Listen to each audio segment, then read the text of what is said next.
স্যারের জীবনী পাঠ করছেন সাইমা ফেরদৌসী, সাহিত্য সম্পাদক, ২১শে পরিষদ, নওগাঁ।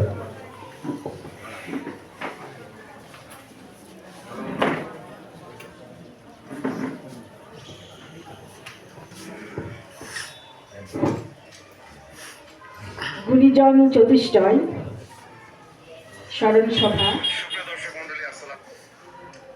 ২১শে পরিষদ আয়োজিত স্মরণ সভায় সভাপতি, চতুষ্টয় পরিবারের সদস্যবৃন্দ, উপস্থিত সুধী মণ্ডলী, আসসালামু আলাইকুম। আমি পাঠ করছি শিক্ষাবিদ জনাব মোহাম্মদ আলতাফ হোসেন এর জীবনী।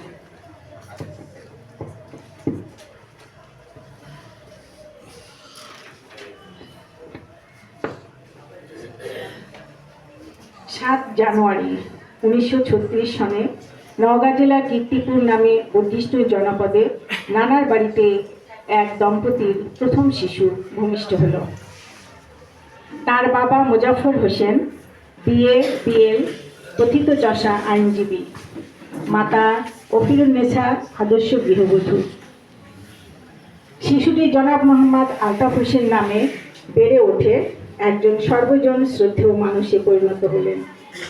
পেশাগত জীবনের সফল সমাপ্তির পরও তিনি বেগবান পথিক।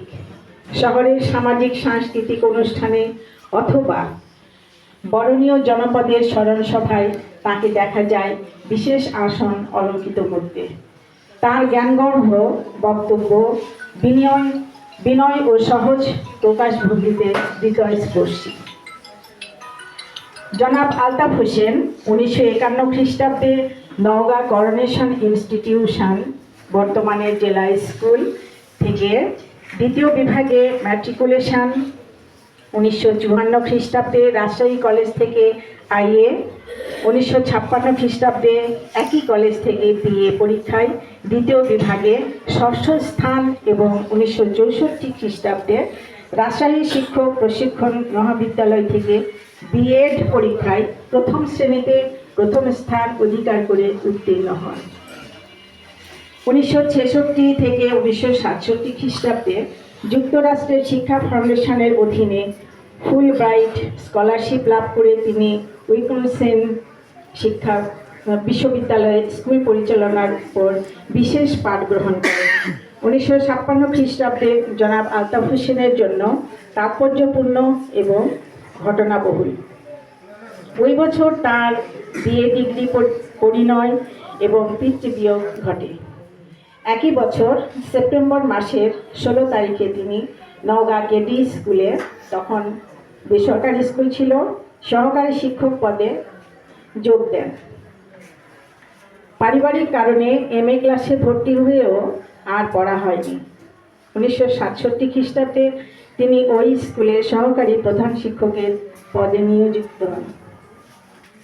১৯৭০ খ্রিস্টাব্দে ১ ফেব্রুয়ারিতে স্কুলটি সরকারি প্রতিষ্ঠান হিসাবে ঘোষিত হলে তিনি স্বপদে বহাল থাকেন।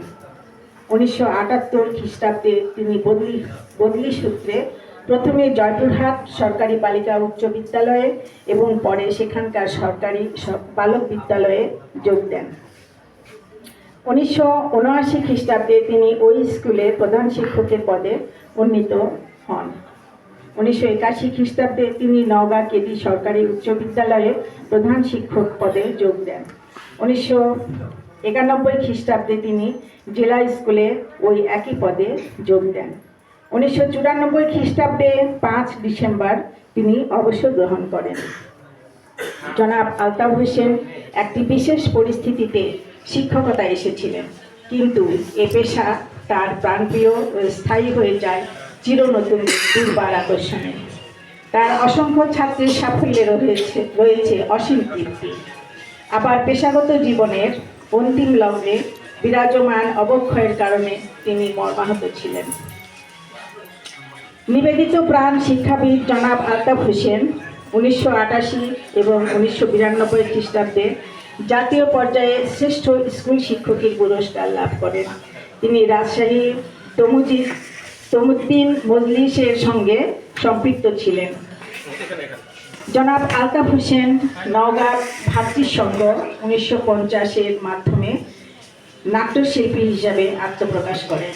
তিনি বিভিন্ন স্থানে মঞ্চে নাটক পরিচালনা, অভিনয়, সঙ্গীত পরিবেশন এবং আবৃত্তিতে অংশগ্রহণ করেন। রাজশাহী কলেজে পড়ার সময় তিনি তৎকালীন পূর্ব পাকিস্তান ছাত্র ইউনিয়নের সদস্য ছিলেন। কলেজের বার্ষিক পরীক্ষায় প্রশ্নপত্র ফাঁস হওয়ার প্রতিবাদে তিনি এবং তার কতিপয় সতীর্থ আন্দোলন গড়ে তুলেছিলেন। কর্তৃপক্ষের শাস্তিমূলক ব্যবস্থায় তার ছাত্র জীবনের 1 বছর হারিয়ে যায়। বিশিষ্ট আইনজীবী, রাজনীতিক ও ভাষা সৈনিক জনাব গোলাম আরিফ টিপুর আহ্বানে তিনি 1952 ভাষা আন্দোলনে জড়িয়ে পড়েন। নওগাঁ গোরস্থানে রাতের অন্ধকারে কর্মীদের মধ্যে ইশতেহার বিলি, রাজশাহী কলেজ হোস্টেলে শহীদ মিনার নির্মাণ এবং পুলিশের নির্মম নির্যাতন ভোগ করে তিনি সাহসী ভূমিকায় অবতীর্ণ হয়েছিলেন। তিনি রাজশাহী শিক্ষক প্রশিক্ষণ মহাবিদ্যালয়ের ছাত্র সংসদের সমাজ কল্যাণ ও সংস্কৃতি বিষয়ক সম্পাদক নির্বাচিত হয়েছিলেন।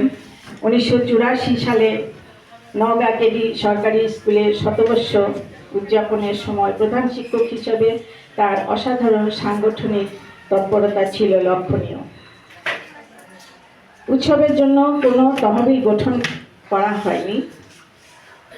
তদানীন্তন যারা স্কুলের প্রাক্তন শিক্ষক ছাত্র ছিলেন, যারা ধর্নাঢ্য উৎসাহী ব্যক্তি, তাদের আহ্বানে এবং আবেদনক্রমে নিজ দায়িত্বে বিভিন্ন ক্ষেত্রে দায়ভার বহন করেছিলেন।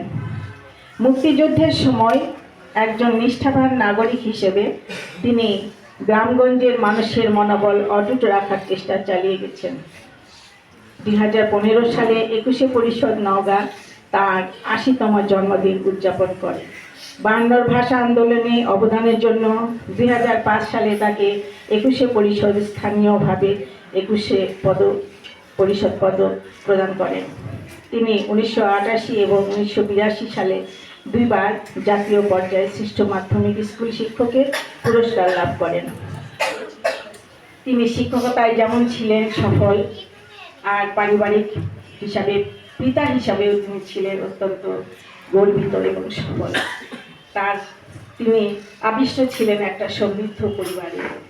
তার স্ত্রী সুগৃহিণী হাসিনা খানম, পুত্র নাজিব হাসান যিনি সরকারি কলেজের শিক্ষক, তারিক হাসান কেডি স্কুলের সহকারী শিক্ষক, প্রকৌশলী নাজমুল হাসান যিনি অস্ট্রেলিয়া প্রবাসী, এবং কন্যা আমাদের অতি সুপরিচিত ডাক্তার সুলতানা আফরোজ।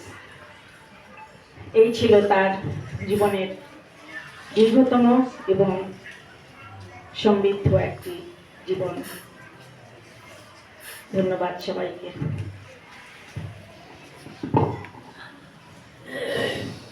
ধন্যবাদ সবাইকে। এতক্ষণ আমরা 4জন শিক্ষাবিদের জীবনী শুনলাম।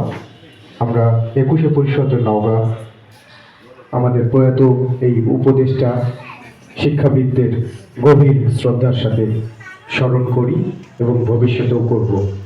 এবারে আমাদের আলোচনা পর্বে প্রথমেই আমি বক্তব্য রাখার জন্য আহ্বান